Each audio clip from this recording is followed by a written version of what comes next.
নমস্কার। সাহিত্যের মণিমাণিক্যগুলি অনুষ্ঠানে গল্প বলার কথক ঠাকুর অডিও বুক ইউটিউব চ্যানেলে আজ শোনাব বাংলা সাহিত্যের অন্যতম শ্রেষ্ঠ সাহিত্যিক বিভূতিভূষণ মুখোপাধ্যায় রচিত ছোট গল্প বৈরিগীর ভিটে।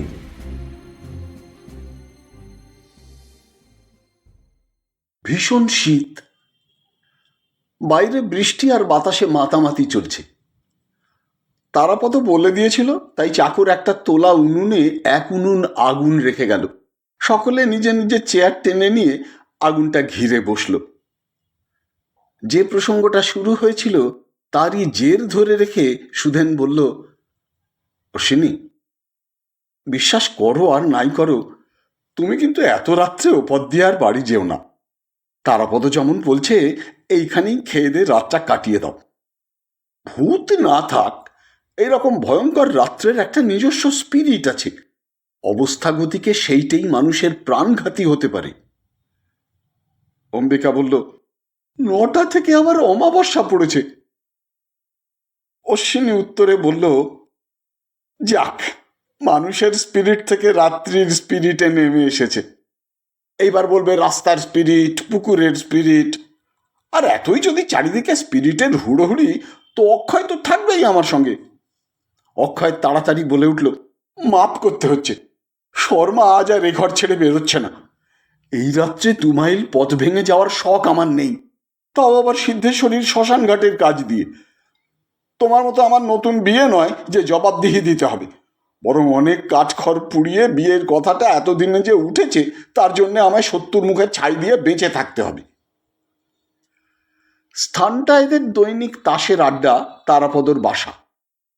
মিল এরিয়াটা এইখানে প্রায় শেষ হয়েছে। এর পরেই একটা প্রকাণ্ড মাঠ, তার একটা দিক গঙ্গা পর্যন্ত প্রসারিত। মুক্ত মাঠের ওপর দিয়ে এলোমেলো হাওয়া এসে চারিদিক দিয়ে ঘরটায় প্রবেশের চেষ্টা করছে। দরজা জানালার ছিদ্রপথে কখনো কান্না, কখনো অনুযোগ, হাওয়ার উগ্রতায় কখনো বা ভীত আর্তনাদের মতো শব্দ হচ্ছে। একবার দরজার ছিটকিনিটা পর্যন্ত এমন ঝনঝনিয়ে দিল যে সবাইকেই ফিরে তাকাতে হলো। অম্বিকা একটু নিষ্প্রভ হাসির সঙ্গে বলল, সত্যি ভেতরে আসতে চাইছেন নাকি ওদেরকেও? অক্ষয় বলল, যদি চানই তো কিছু বিচিত্র নয়। এই যে প্রবল ধাক্কাটা লাগলো দোরের গায়ে, এটাই পাগলা হওয়ারই বেশি সম্ভাবনা, 15 আনা। কিন্তু বাকি 1 আনার মধ্যে আর একটা মস্ত সম্ভাবনা আছে। সেটাকে শুধু গঞ্জিকা বলে উড়িয়ে দিলে চলবে না, কেননা তাতে দর্শন শাস্ত্রের শিলমোহর আছে। ব্যাপারটা এই, তোমরা জানো, দর্শনের একটা থিওরি হচ্ছে যে আসলে সময়ের বিভাগ, অর্থাৎ ভূত, ভবিষ্যৎ, বর্তমান বলে কোনো বস্তু নেই। ও ধারণাটা নিতান্ত আপেক্ষিক। প্রকৃত তথ্য এই যে দেয়ার ইজ ওয়ান ইটারনাল নাও, অর্থাৎ কাল সর্বব্যাপী একটি শাশ্বত সত্তা। এখন তাই যদি ঠিক হয়, তো জগতের যা কিছু ঘটনা ঘটেছে, ঘটছে আর ঘটবে বলে আমরা মনে করি, সবই একই সময়ে উপস্থিত রয়েছে, শুধু টাইম অ্যান্ড স্পেস, অর্থাৎ স্থান আর কালের বিভিন্ন স্তরে। তার মানে ঠিক এই স্থানে, আমরা যাকে অতীত বলি, সেই সময় যদি কোনো ঘটনা ঘটে থাকে, তো এখনো তা ঘটছে, শুধু আমাদের জ্ঞানের অন্তরালে। জ্ঞানের অন্তরালে এই জন্য যে স্তরে তা ঘটছে, সেই স্তরে আমরা এই স্থূল চেতনা নিয়ে পৌঁছতে পারি না। অনেক সময় পারিপার্শ্বিক অবস্থা অনুকূল হলে বা অন্য কোনো অজ্ঞাত কারণে আমরা হঠাৎ সেই ঘটনার অভিজ্ঞতা লাভ করতে পারি। তার মানে? সুধেন বলল, দোহাই তোমার, আর তার মানে নয়। টিকা ক্রমেই মূলের চেয়ে জটিল হয়ে উঠছে। বরং প্রথমটা কিছু বুঝেছিলাম, এখন আর। অক্ষয় বলল, বুঝিয়ে দিচ্ছি খুব স্থূলভাবে। ধরো কোনো অতীতে ঠিক এই জায়গাতে একটা বাড়ি ছিল কারুর, এমনই এক দুর্যোগের রাত্রি। সেদিনের সেই গৃহকর্তা বা বাড়ির অন্য কেউ, বা ধরো কোনো অতিথি বহু দূর থেকে এসে এই বাড়ির দরজার সামনে দাঁড়ালো। শীতে বৃষ্টিতে পথের শ্রান্তিতে একেবারে বিপর্যস্ত। দ্রুত ঘা পড়ল বন্ধ দরজার ওপর। হয়তো কাপড়ের আড়ালে প্রদীপ নিয়ে গৃহিণী কিংবা বাড়ির অন্য কোনো বধূ গিয়ে দরজা খুলে দিলে, কিংবা হয়তো আগন্তুক বাড়ির কেউ নয়, কোনো পথিক মাত্র আশ্রয় ভিক্ষায় এসেছে। কপাটে আঘাত হওয়ায় সন্দিগ্ধ কণ্ঠে ভেতর থেকে প্রশ্ন হলো, কে ধাক্কা দেয়? তারাপদ, সুধেন, অক্ষয়, অম্বিকা, রমেন হঠাৎ চমকিয়ে পরস্পরের মুখের দিকে চাইল। অশ্বিনীও যেন বাদ গেল না। অক্ষয়ের কথার সঙ্গে সঙ্গেই যেন বাইরে একটা তীক্ষ্ণ কণ্ঠের আওয়াজ হলো, কে? দরজার দিকে ভয়ে ভয়ে একবার তাকিয়ে প্রায় সবাই একসঙ্গে প্রশ্ন করে উঠল, কে? কে ধাক্কা দেয়? কিন্তু তখনই ঘরের পাশের ডোবাটায় একটা ব্যাঙের আওয়াজ পেয়ে কতগুলো ব্যাঙ একসঙ্গে কেউ কেউ কেউ কেউ করে তারস্বরে আওয়াজ তুলল। সকলে লজ্জিত হয়ে আবার পরস্পরের মুখ চাওয়াচাই করল। অশ্বিনী হেসে বলল, যাক, অক্ষয়ের থিওরিটা অনেকটা স্পষ্ট হলো এই দিয়ে। যেমন এই বায়ু স্তরে বায়ু হানা দিচ্ছে আর জলের স্তরে ব্যাঙ কেউ কেউ আওয়াজ করছে, দুটো সময় হিসেবে একসঙ্গেই হচ্ছে। মাঝখান থেকে আমরা দুটো জুড়ে একটা জিনিস খাড়া করে নিয়ে আঁতকে উঠলাম। কেমন হে অক্ষয়, এই তো? অক্ষয় একটু রেগে বলল, অত উড়িয়ে দেবার কথা নয় হে অশ্বিনী বাবু, ঠিক এই ধরনের ব্যাপার আমাদের গ্রামে একবার হয়ে গেছে। আর মজার কথা এই যে তুমিও স্বয়ং তার মধ্যে ছিলে। এমন কিছু বেশি দিনের কথাও নয়, অথচ এখন দিব্যি ঠাট্টা করে যাচ্ছ আমায়। অশ্বিনী স্মৃতিকে আলোড়ন করবার চেষ্টা করে অক্ষয়ের দিকে তাকিয়ে রইল। তারপর হঠাৎ হাসতে হাসতে বলল, হো, তুমি বৈরাগীর ভিটের সেই সেদিনকার কাণ্ডটার কথা বলছো? তারাপদ, সুধেন, অম্বিকা, রমেশ একসঙ্গে বলে উঠল, কি? কি ব্যাপারটা? কি শুনি? অক্ষয় অশ্বিনীকে বলল, বলো না অশ্বিনী, অবিশ্বাসীর মুখেই না হয় শোনা যাক ব্যাপারটা। অশ্বিনী বলল, তাতে জিনিসটার অমর্যাদা হবে। তুমিই বলো, আমি না হয় শেষকালে টিকা করে দেবোক্ষণ। যদি কারুর সন্দেহ থাকে তো পরিষ্কার হয়ে যাবে। অক্ষয় বলতে আরম্ভ করল, তারাপদ, তুমি বৈরাগীর ভিটেটা দেখেছ? বলে দিলেই বুঝতে পারবে। সেদিন সন্ধে আমাদের বাড়ি যাবার সময় একটা উঁচুপানা জায়গায় একটা খেজুর গাছ দেখেছিলে, মনে আছে? তারাপদ বলল, হ্যাঁ, মনে আছে। সেই লম্বা উঁচু হয়ে গিয়ে আবার ঘাড়ের কাছটায় মুচড়ে নেমে এসেছে, সেইটা তো? হ্যাঁ হ্যাঁ, সেইটে।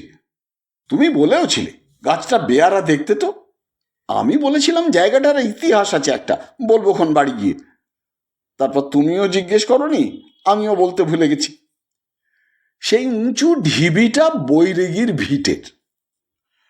জায়গাটার একটা বিশেষত্ব এই যে ওই কাঁধ মোচড়ানো খেজুর গাছটা ছাড়া সবুজ একটি ঘাসের কণা পর্যন্ত দেখতে পাবে না ওখানে। কিছু হয় না ওটুকুতে। কলেজে দুপাতা কেমিস্ট্রি পড়ে আর সব জায়গার মতো আমাদের গ্রামেও দু একজন দিগ্গজ বৈজ্ঞানিক গজিয়েছেন। নাকে চশমা দিয়ে তারা অবশ্য বলছেন, ঘরের দেওয়াল পড়ে জায়গাটা বড্ড নোনা হয়ে গেছে, তাই কিছু হয় না। কিন্তু যারা জানে তারা ঠিকই জানে যে সবুজ প্রাণবন্ত কিছু হবার জো নেই ওই ভিটেতে। ওর উপর প্রাণের অভিশাপ আছে। পাশের চারিদিকেই সবুজ লতা, আগাছার ঘন জঙ্গল, ছাগল চড়ছে, গরু চড়ছে, ছেলেমেয়েরা বইচি আঁশফল সংগ্রহ করছে। শুধু বৈরাগীর ভিটেই কিছু হবে না, জীবন্ত কারুর পায়ের দাগ পড়বে না। ওই একটি খেজুর গাছ সোজা হয়ে দাঁড়িয়ে তার ভাঙা কাঁধ আস্তে আস্তে দুলিয়ে দুলিয়ে পাহারা দিচ্ছে অভিশাপের কোথাও ব্যতিক্রম ঘটল কিনা তার। লোকে বলে নাকি ওই গাছটার মাথায়ও কেউ কখনো একটা পাখিও বসতে দেখেনি। অবশ্যই সত্যি মিথ্যে ভগবান জানেন। বৈরাগীর ভিটের ইতিহাস এক সম্পূর্ণ অন্য ব্যাপার। আজকের যে ঘটনার কথা তুলেছি তার সঙ্গে যেটুকু সম্বন্ধ আছে সেইটুকুর কথাই খালি বলবো, সবিস্তারে না হয় অন্য একদিন বলা যাবে। ওই খেজুর গাছের নিচে গোকুল বৈরাগীর বাড়ি ছিল। পরিবারের মধ্যে নিজে, স্ত্রী বিন্দু বোষ্টমী গোকুলের প্রথম পক্ষের একটি মেয়ে আর সাধন। এই সাধন যে আসলে গোকুল বৈরাগীর কে ছিল কেউ জানে না। কেউ বলতো তার দুঃসম্পর্কের এক ভাই, কেউ বলতো প্রথম পক্ষের খুব দূর সম্পর্কের শালা, কেউ বলতো গুরু ভাই। মোট কথা, খুব নিকট আত্মীয় কেউ না হয়েও সাধন গোকুলের বাড়িতে বহুদিন থেকেই ছিল। সাধন যাত্রার পালা বেশ বাঁধতে পারত। এদিকে ছিল পঙ্গু, তার ডান পাটা জন্ম থেকেই শুকনো আর অসাড়। যখনই দেখো শুকনো পা আর একটা মোটা খাতা কোলে করে সাধন পালা লিখে যাচ্ছে। উঠতো খুব কম, কেউ এলে পালা নিয়ে কথাবার্তা হতো। সন্ধ্যের সময় গোকুল গাঁজার ছিলিম হাতে এসে বসত, দুটো সুখ দুঃখের কথা হতো। বাড়ির সঙ্গে সম্পর্ক এক খাওয়া নিয়ে, সেটাও বেশি দিনই গোকুলের মেয়ে রেবতী এসে দিয়ে যেত। এই রেবতী মেয়েটি যতই বড় হয়ে উঠতে লাগলো, ততই বাইরে ভাত নিয়ে আসাটা তার কমে আসতে লাগলো। সাধন লোকটার পা শুকনো ছিল বটে, কিন্তু মন শুকনো ছিল না, বুঝতেই পারো। শুকনো মন নিয়ে কেউ কখনো যাত্রার পালা তো আর বাঁধতে পারে না। যেদিন বাইরে ভাত না আসতো, সেদিন সে বগলে ক্রাচ দিয়ে ভেতরে উপস্থিত হতো।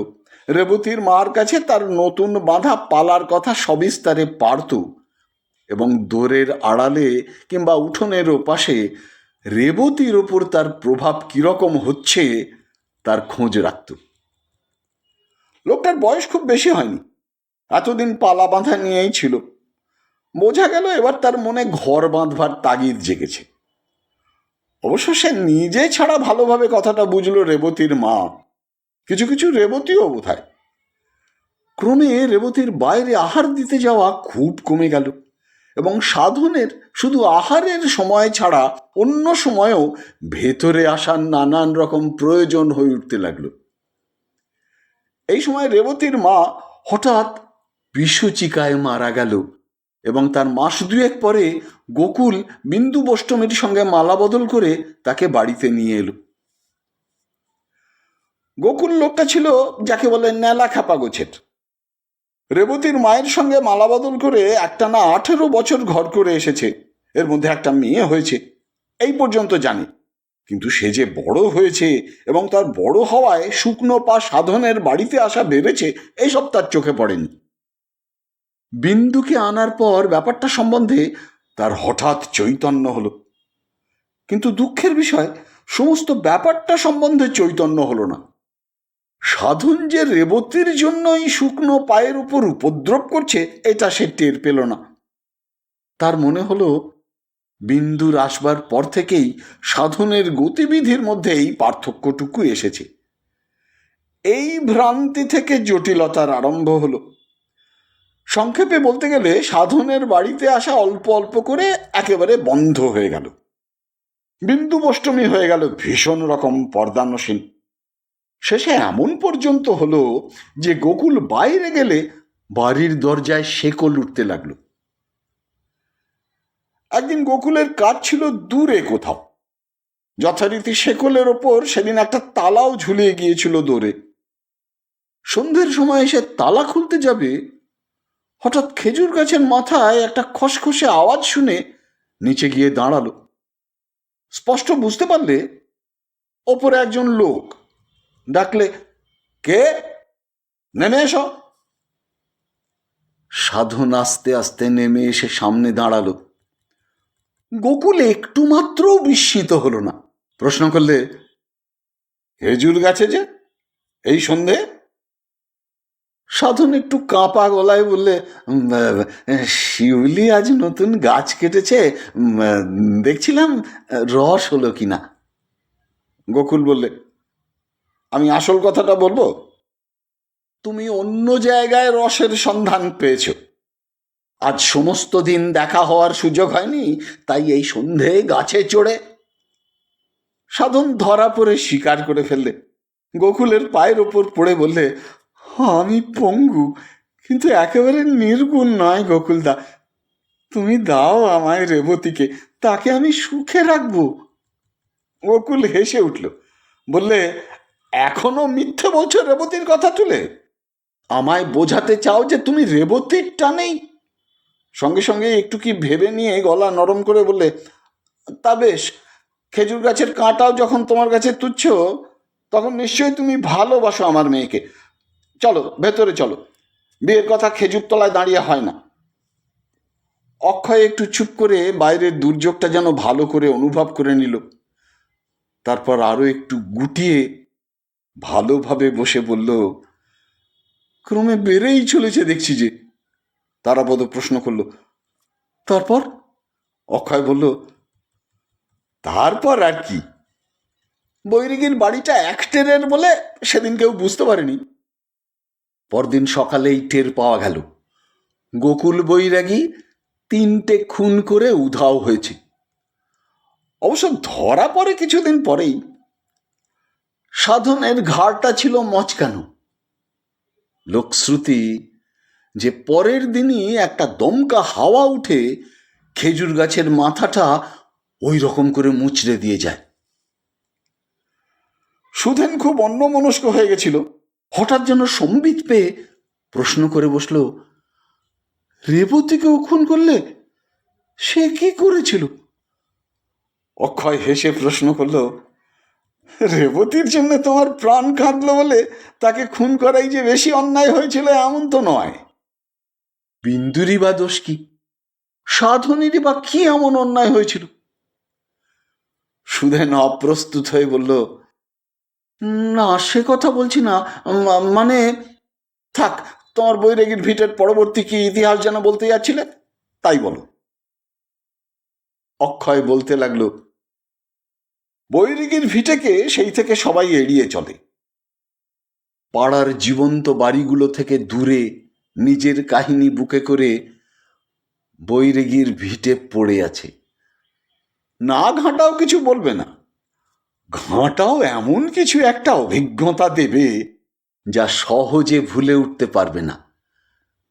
নানা প্রকার দেখে ঠেকে গ্রামের লোকে ছেড়ে দিয়েছিল। এমন সময় সেবার গরমের ছুটিতে দেশে ফিরে এসে একদল তোমাদের আধুনিক ছেলে গ্রাম থেকে অন্ধ সংস্কার দূর করবার জন্যে একেবারে অন্ধভাবে মেতে উঠল। ঠিক করলে তারা ওই বৈরাগীর ভিটের বুকের ওপর স্টেজ খাটিয়ে থিয়েটার করবে। গ্রামের প্রাচীন অভিজ্ঞ লোকেরা অনেক বুঝিয়ে সুঝিয়ে বললে অন্ধ সংস্কার বলো বা যাই বলো, লোকে চিরটা কাল যা মেনে এসেছে, ভূত প্রেত উপদেবতা হাঁচি টিকটিকি বার ক্ষণ সবই মানা উচিত। দক্ষর ইংরেজি পড়লেই সব মিথ্যে হয়ে যায় না। কিন্তু চোরা না শোনে ধর্মের কাহিনী। বারক্ষণের কথাই ছেলেরা ঠিক করলে সামনের শনিবারটাতেই তারা প্লেটা করবে। সেদিন অমাবস্যাও আছে। আর টিকটিকি স্বাধীন চেতা জীব, তাদের ওপর তো হুকুম চলবে না। তবে থিয়েটারের সিন তোলা সিন ফেলা তারা করবে হাঁচির সাহায্যে, ঘন্টা দিয়ে নয়। 5-6 জন ছোকরা এই জন্যে নস্যি আর কাঠি নিয়ে তৈরি থাকবে। এরও যথারীতি রিহার্সাল আরম্ভ হলো। উপদেষ্টারা হাল ছেড়ে দিলে। শুধু তাই নয়, শেষ পর্যন্ত কিছু লোক এদের দিকেও ঝুঁকল। কয়েকজন পার্টের লোভে, কয়েকজন আবার আধুনিক হবার লোভেই বোধহয়, কয়েকজন আবার এই জন্যেই বোধহয় যে ভালো রকম খাওয়া দাওয়ার বন্দোবস্ত ছিল। সিঙ্গারা কচুরি লুচি সন্দেশ আলুর দম আর ঢালোয়া চা। একজন ময়রা ডাকিয়ে বৈরাগীর ভিটের একপাশেই এসব তৈরি করাবার ব্যবস্থাও হলো। জন 3-4 ছেলে এই দিকটা নিয়েই রইল, জিনিসপত্র জোগাড় করা তদারক করা এইসবের জন্যে। অশ্বিনী বলল, আমিও একজন ছিলাম তার মধ্যে। অক্ষয় বলল, তাই তোমার অবিশ্বাসটা আরো বেশি। তারাপদ বলল, ফাঁকা বাহাদুরিতে একটা আরাম আছে কিনা। অক্ষয় বলতে লাগলো, দল যখন পুরু হয়ে উঠল, আরো কয়েকজন এলো। সাহসী বলবে লোকে এই লোভে। জানোই তো ভিড়ের মধ্যে ভয় থাকে না। ঠিক হলো 2টো প্লে হবে, বেশ বড় দেখে। অর্থাৎ সমস্ত রাত ধরে ভূতের ভিটে নৃত্য করতে হবে। ভূতেরা যেন না দুও পারতে পারে যে প্রথম রাত্রে একটু চেহারা দেখিয়েই সব পালালো। পালা ঠিক হলো চন্দ্রগুপ্ত আর পাণ্ডব গৌরব। শনিবার সন্ধ্যা থেকে জায়গাটা বেশ গমগম করে উঠল। প্রথমে ভাবা গিয়েছিল লোক হবে না, ভূতেদেরই দেখাতে হবে প্লেটা।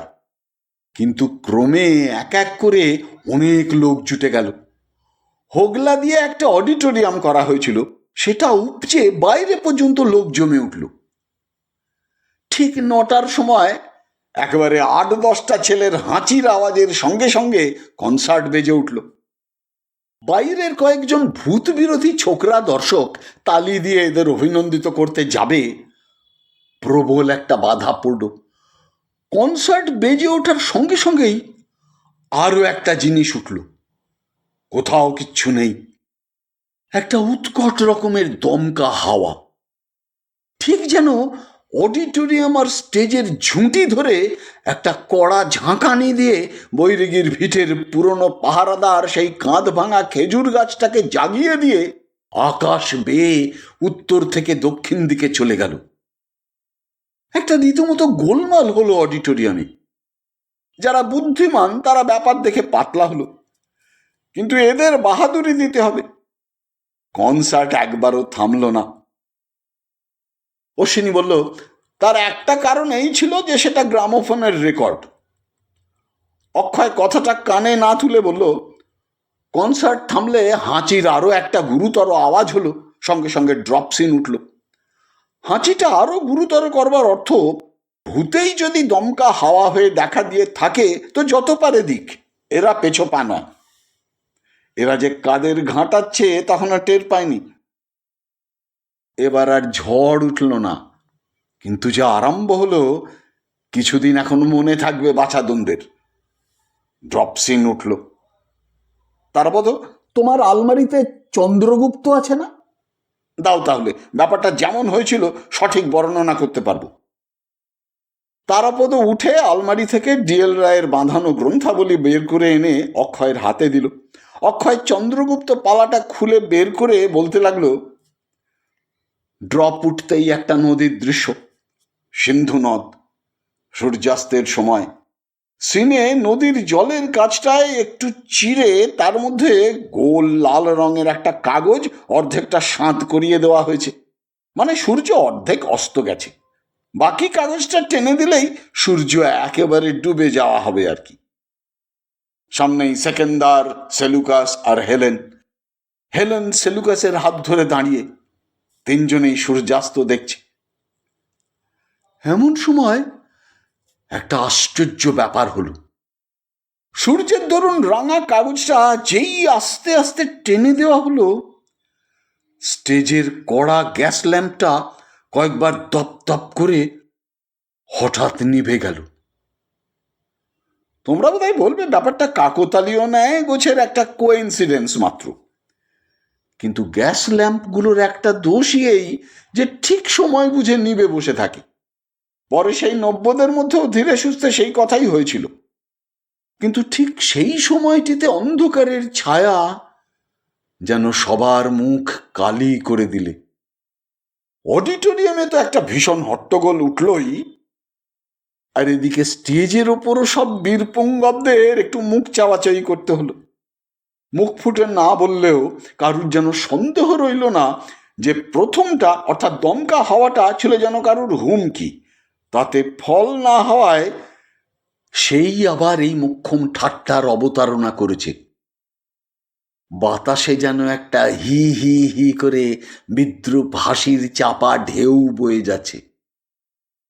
বাহ, সূর্যাস্ত হলে অন্ধকার হয়ে যাবে না? তবে আর তোমরা সিনারি দেখাচ্ছ কি? ড্রপ সিন ফেলে আবার আলো জ্বালা হলো। আর যাই হোক, হাঁচিটা যে ফললই এতে আর কারুর সন্দেহ রইল না। দ্বিতীয়বারও অবশ্য হাঁচি দিয়েই ড্রপ সিন উঠল, তবে জোর অনেক কমে এসেছে। ওদিকে অডিটোরিয়ামও অর্ধেকের বেশি খালি। যারা আছে তারা খুব গা ঘেঁষে ঘেঁষে ভয়ের নেশায় উৎসুকভাবে বসে আছে। যাক, প্লে আরম্ভ হলো। সেকেন্দার বলে যাচ্ছে, অক্ষয় বইয়ের দিকে চেয়ে চেয়ে বলতে লাগলো, সত্য সেলুকাস, কি বিচিত্র এই দেশ! দিনে প্রচণ্ড সূর্য এর গাঢ় নীল আকাশ পুড়িয়ে দিয়ে যায়, আর রাত্রিকালে শুভ্র চন্দ্রমা এসে তাকে স্নিগ্ধ জ্যোৎস্নায় স্নান করিয়ে দেয়। তামসী রাত্রে অগণ্য উজ্জ্বল জ্যোতিপুঞ্জে যখন এর আকাশ ঝলমল করে, আমি বিস্মিত আতঙ্কে চেয়ে থাকি। এই পর্যন্ত বলে সেকেন্দার অডিটোরিয়ামের গ্যাস ল্যাম্পের দিকে চেয়ে চোখে মুখে যতটা সম্ভব আতঙ্কের ভাব ফুটিয়ে দাঁড়িয়ে রইল, যেন সত্যিই কিছু একটা দেখেছি। প্রথমটা সবাই ভাবলে সেকেন্দার জেস্টার পশ্চার দেখাচ্ছে। কেসটা যে সেকেন্দারের পার্ট নিয়েছে তার আবার ওদিকে একটু বাড়াবাড়ি ছিল, কিন্তু যখন দেখা গেল কেসটার হিসেবেও বড্ড বাড়াবাড়ি হয়ে যাচ্ছে, তখন প্রম্পটার তাগাদা দিতে লাগলো, এবার বল, এবার বল, প্রাবৃটে ঘন কৃষ্ণ মেঘরাশি, প্রাবৃটে ঘন কৃষ্ণ মেঘরাশি। বল না কেষ্টু, প্রাবৃটে ঘন কৃষ্ণ, বল। হয়েছে তো পশ্চার, মস্ত বড় পশ্চারই তুই, শিশির ভাদুরী। প্রম্পটার ছাড়াও উইংসের দুই দিক থেকে ঘন ঘন তাগাদা দিতে লাগলো। অডিটোরিয়ামেও তালি পড়ল, কিন্তু সেকেন্দারের মাথায় যে কি বিস্মিত আতঙ্ক ঢুকে গেছে, না চোখ ফেরায় না পাঠ বলে। প্রম্পটার শেষকালে হেরে বললে, সেলুকাস, তাহলে তুমি বলো, সত্য সম্রাট। ও পশ্চার দেখাক। সেলুকাস এমনভাবে ফেল ফেলিয়ে ফিরে চাইলে যেন কথাটা বুঝতে পারিনি। তারপর হঠাৎ সামলে নিয়ে বলল, সত্য সম্রাট। এবার সেকেন্দার বলো, কোথাও দেখি তালিবোন গর্বভরে মাথা উঁচু করে দাঁড়িয়ে। বল না কেষ্টা, কি জ্বালা। কেষ্টার যেন হঠাৎ খেয়াল হলো, প্রম্পটারের দিকে চেয়ে প্রশ্ন করলে, কি বলবো? অডিটোরিয়ামে আবার তালি পড়ল। ভূতে পেয়েছে, ড্রপ ফেলে দাও, ড্রপ ফেলে দাও বলে একটা শোরগোল উঠল, এবং আরও একদল দর্শক পৃষ্ঠভঙ্গ দেওয়ায় অডিটোরিয়ামটা যেন খাঁ খাঁ করতে লাগলো।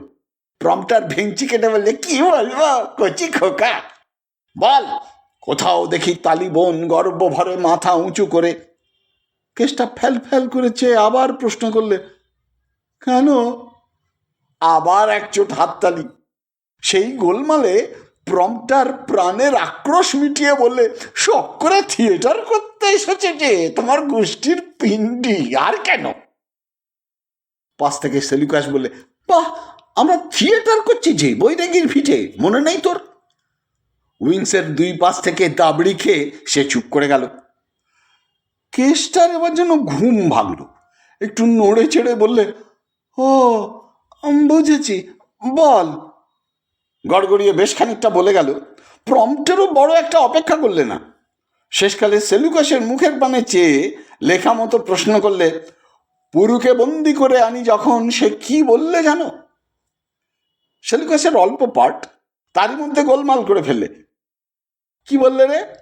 তারপর দাবড়ানি খেয়ে শুধরে নিলে, কি সম্রাট? কেসটা সেকেন্দার খানিকটা হাঁ করে রইল, প্রম্পটিং যেন কানেই যাচ্ছে না। তারপর দুবার কপালে চিন্তিতভাবে হাত বুলিয়ে বললে, দাঁড়া, মনে পড়েছে। আমি জিজ্ঞাসা করলাম, আমার কাছে কিরূপ আচরণ প্রত্যাশা করো? সে নির্ভীক নিষ্কম্প স্বরে উত্তর দিলে, জামাইয়ের মতো। ড্রপ ফেল, ড্রপ ফেল বলে চারিদিক থেকে একটা রব উঠল, এবার স্টেজের মধ্যে থেকেও। খুব বেশি দরকারের সময় ড্রপ সিন খুব বেশি বাগড়া দেয়, এটা তোমরা সবাই জানো। শূন্যে অনেক ওঠা নামার পর শেষে পড়ল। তারপর স্টেজের ভেতরে যে নারকীয় গোলমালটা উঠল, তাতে স্বয়ং ভূতেদেরও লজ্জা পাবার কথা। কেষ্টা আর গজানন, যারা আলেকজান্ডার আর সেলুকাসের পার্ট নিয়েছিল, তাদের তো সবাই খুন করতে বাকি রাখলে। সে বেচারিরা মুখ চুন করে এক ধারটিতে গিয়ে বসে রইল। কয়েকজন বয়স্ক লোকও ভেতরে ঢুকে পড়লো, বললে, বাপু, স্বাদ মিটল তো, এখন ভালোই ভালোই পাত্তারি গুটিয়ে সব ঘরের ছেলে ঘরে ফিরে চলো। রাত্রিরে তাদের নাম করতে নেই, কিন্তু আগাগোড়া কোথা থেকে ব্যাপারটা হচ্ছে তা নিয়ে এখনো সন্দেহ আছে তোমাদের মনে? শেষকালে পুরু যে বলল জামাইয়ের মতো ব্যবহার চাই, বুঝতে পারছো না? ওটা গোকুলের মেয়ে রেবতীর সম্পর্কে সাধন বৈরাগীর মনের কথা, জানিয়ে সমস্ত ব্যাপারটা হলো এই ভিটের ওপর। তোমরা কি চাও আরো স্পষ্ট করে ওরা বুঝিয়ে দেবেন তোমাদের? তা ভিন্ন শোনাবে কাদের তোমরা বাপু? মুখ বাড়িয়ে একবার অডিটোরিয়ামটা দেখে এসো তো। যজ্ঞের পাণ্ডা, সতীনাথ ও আরো কয়েকজন জিদ ধরে বসলো তারা করবেই থিয়েটার। দুজন আবল তাবল বকেছে বলে কিছু ভূতের অস্তিত্ব প্রমাণ হয়ে যায় না। সতীনাথ এগিয়ে এসে বুক ফুলিয়ে বললে, আর ভূত যদি থাকেই আর তাদের বুকের পাটা থাকে তো তারা সামনে এসে যা করবার। ব্যাস, এই পর্যন্ত বলেছে। এমন সময় এক ব্যাপার ঘটল যা কেউ স্বপ্নেও কখনো ভাবতে পারেনি। বিরূপাক্ষ চাণক্য সেজেছিল, হঠাৎ গ্রিন রুমের দিক থেকে এসে হাজির। সে কি উগ্র মূর্তি! চাণক্যের ন্যাড়া মাথার উপর টিকিটা ফেঁপে রয়েছে, গম্ভীর মুখ, রক্ত জবার মতো চোখ দুটো গর্তের মধ্যে যেন জ্বলছে। সামনে দাঁড়িয়ে শিশির ভাদুরের মতো মাথা নেড়ে টিকিতে তা দিতে লাগলো, ঠিক যেন কোনো কিছুর ভর হয়েছে। মূর্তি হাবভাব দেখে সবাই একটু স্তম্ভিত হয়ে দাঁড়িয়ে রইল। বয়স্কদের মধ্যে বিশেষজ্ঞ হিসেবে এসেছিল নবীন হাজরা, ডাকসাইতে ভূতের ওঝা।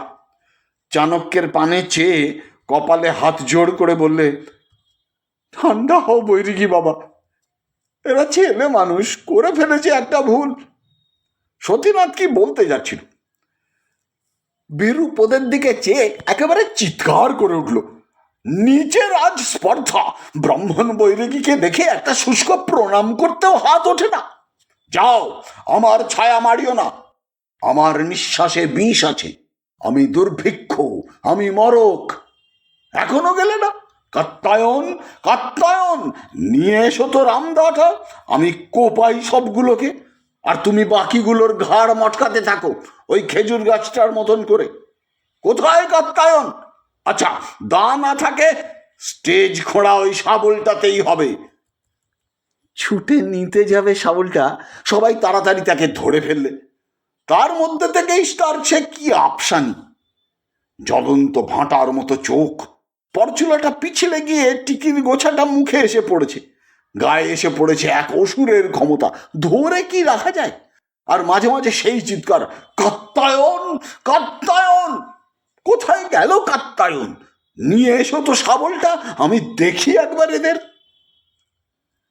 এক উৎকট কাণ্ড, এখনো মনে পড়লে গায়ে কাঁটা দিয়ে ওঠে। অক্ষয় চুপ করল। বেশ বোঝা গেল এই অস্বাভাবিক গল্প বলতে তার স্নায়ুগুলো অতিরিক্ত উত্তেজিত হয়ে গিয়েছে। বাইরে সেই দুর্যোগ রাত্রি বাড়ার সঙ্গে সঙ্গে যেন আরও মেতে উঠেছে। সব মিলিয়ে বৈরাগীর ভিটের তাণ্ডব চিত্রটা যেন সবার চোখের সামনে স্পষ্ট করে দিচ্ছে। ভেতরে সমস্ত ঘরটা থমথম করতে লাগলো। দরজা জানলার উপর একটা প্রচণ্ডতর আঘাত এসে পড়ায় সবাই, এমনকি অশ্বিনী পর্যন্ত, চমকে উঠে একবার সেই দিকে চাইল। রমেন নিতান্ত অল্প কথার লোক, এতক্ষণ বালা পোষে আপাদ মস্তক মুড়ি দিয়ে শুধু নাক আর মুখটুকু বাইরে বের করে শুনছিল। চমকে ওঠায় বোধহয় নিজের দুর্বলতাটা ঢেকে রাখবার জন্যই ধীরে ধীরে টিকা করল, গঞ্জিকা। গাঁজা বলে অক্ষয় চটে উঠে আরো কি একটা বলতে যাচ্ছিল। অশ্বিনী শান্তভাবে বলল, তুমি চটো না অক্ষয়, যে আসল ব্যাপারটা জানে সে কখনো গঞ্জিকা বলবে না। অবিশ্বাসী অশ্বিনীর মুখে এ ধরনের কথা শুনে সবাই বিস্মিত হয়ে তার পানে তাকালো, আরো নতুন কিছু শোনবার জন্য অবশ্য। তারাপদ প্রশ্ন করল, তুমি জানো নাকি আসল কথাটা? অর্থাৎ ঠিক কার বা কিসের প্রভাবে? অশ্বিনী গম্ভীরভাবে সিগারেট টানতে টানতে মাথা নেড়ে বলল, সে শুনলে? সকলে একসঙ্গে প্রশ্ন করে উঠল, কি কি বলো তো? অশ্বিনী সিগারেটে একটা লম্বা টান দিয়ে ধোঁয়া ছেড়ে বলল, গঞ্জিকা নয়, সিদ্ধি। সবাই একটু থ হয়ে গেল। সে ভাবটা সামলে নিয়ে অক্ষয় আবার উগ্রভাবে কি একটা যেন বলতে যাচ্ছিল। অশ্বিনী শান্তভাবে হাত উঠিয়ে তাকে বিরত করে বলল, থামো না ভাই, আমি নিজের হাতে কচুরির পুরের সঙ্গে মিশিয়ে দিয়েছিলাম। ও জিনিস পেটে গেলে একবার যা ঝোঁক মাথায় ঠেলে উঠবে তা থামায় কার সাধ্যি। না হয় একবার দেখোই একদিন পরখ করে। শুধু দুঃখ রয়ে গেল, থিয়েটারটা শেষ পর্যন্ত টেনে নিয়ে গেল না ওরা। চন্দ্রগুপ্ত, তার মা মুরা, ছায়া, অ্যান্টিগোনাস, এরা সব তো বাকি রয়ে গেল।